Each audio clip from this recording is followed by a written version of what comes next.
Élément, on s'est rencontrés dans le cadre d'une autre association en 2010 et on a eu l'occasion de travailler plusieurs fois ensemble. C'est pour ça que quand on s'est dit que l'idée de partir du club, ça pouvait être quelque chose d'intéressant, ça a été tout naturel de travailler ensemble tous les deux. Donc on a regroupé des personnes qu'on connaissait dans nos entourages respectifs et c'est comme ça qu'on a réussi à former une très belle bande de membres. Vous avez la chance dans votre entourage d'avoir beaucoup déjà d'anciens exécutifs, donc du monde vraiment efficace et avec qui on s'entendait très bien. Il y avait le côté vraiment travail et amitié. On a commencé en 2011 avec un groupe d'amis. Au départ, c'était quand même assez restreint, même si on avait deux groupes d'amis qui venaient d'horizons différents. Puis, comme c'était beaucoup des étudiants au départ, il y a eu beaucoup de mouvements. Des gens ont terminé leurs études, sont partis, des gens ont décidé d'interrompre leur cursus. Donc, il y a eu des nouveaux visages qui sont arrivés, des très belles additions. Donc c'est sûr que c'est quelque chose qui a beaucoup changé, donc on a pu voir le club évoluer au fur et à mesure des années, et puis c'est très gratifiant. C'est vraiment une force d'avoir des personnes qui viennent de partout dans notre club. Ça nous permet d'avoir des points de vue différents, des expériences différentes. Là pour notre projet international, c'est vraiment super important, parce que c'est en ayant seulement une vision par exemple nord-américaine des choses, ça aurait peut-être été difficile de l'intégrer vraiment à la communauté haïtienne, alors que par exemple en ayant on a quand même quelques haïtiens dans notre club, ça nous aide beaucoup vraiment à avoir une vision locale. Et je pense qu'il y a la différence entre vision occidentale, vision pays du Sud comme on peut les appeler. On a des membres qui viennent de Colombie, d'Haïti. C'est une perspective très différente. Puis même dans les vécus, on a des membres qui ont vécu en Amérique du Sud, même s'ils viennent d'Occident, il y a des membres qui ont vécu un peu partout. Donc on peut quand même se servir des expériences de chacun pour apprendre et puis challenger un peu notre vision du monde. Au niveau de notre logo, c'est assez drôle parce qu'on a décidé de prendre le logo du Rotaract de base et puis on l'a altéré un petit peu en rajoutant des petits bonhommes de toutes les couleurs. Et justement, ces petits bonhommes sont censés représenter la diversité de notre club parce qu'on est des membres qui venons d'horizons très différents. Il n'y a pas deux membres qui ont exactement le même parcours. En termes d'expérience de vie, des endroits où ils ont vécu, même si certains d'entre nous on s'est rencontrés à l'université ou dans le cadre associatif, nos vécus et nos expériences sont très très différentes et très complémentaires. C'est un club francophone mais quand même très très cosmopolite. Rien que par les origines des membres et par aussi bien du pays, des origines ethniques et des aspirations aussi. Les valeurs, c'est tout simplement l'amitié, c'est un club, donc le principe c'est d'être entre amis et à partir de cette amitié faire des actions au niveau local et au niveau international.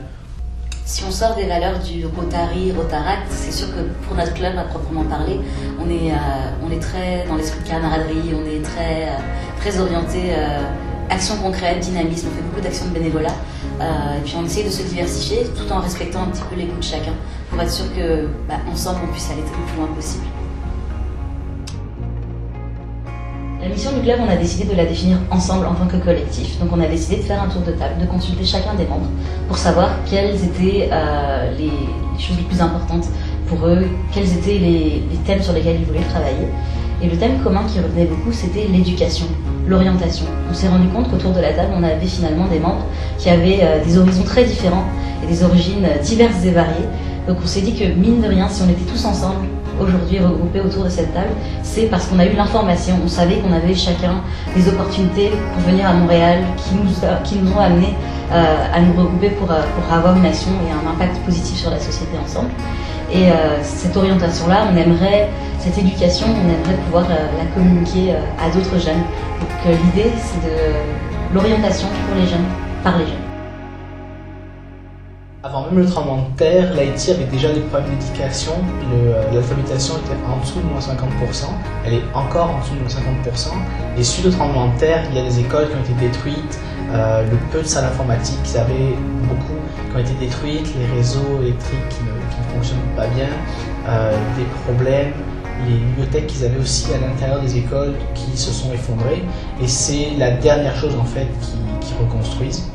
Donc nous, on se propose en fait de reconstruire une bibliothèque dans l'école qui donnerait accès aux enfants à des livres, mais aussi des postes informatiques, tout simplement pour qu'ils aient la chance de plus lire, de se pratiquer, d'apprendre plus de choses.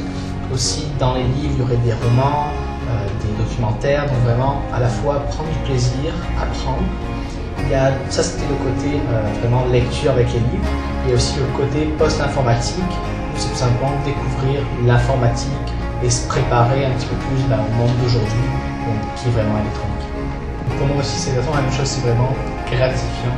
Ça a été beaucoup de travail, vraiment on a passé des soirées, des journées, mais quand on voit aujourd'hui ce que ça donne, on a des bons résultats au niveau local, on a beaucoup de monde, au niveau international, on prépare une action qui est vraiment super importante et nos nouveaux membres, tout comme les anciens, sont vraiment super déterminés. Les biblioseo, c'est de donner assez d'informations et d'éduquer les enfants de manière suffisante pour qu'ils puissent avoir toutes les clés en main pour pouvoir construire leur avenir par eux-mêmes.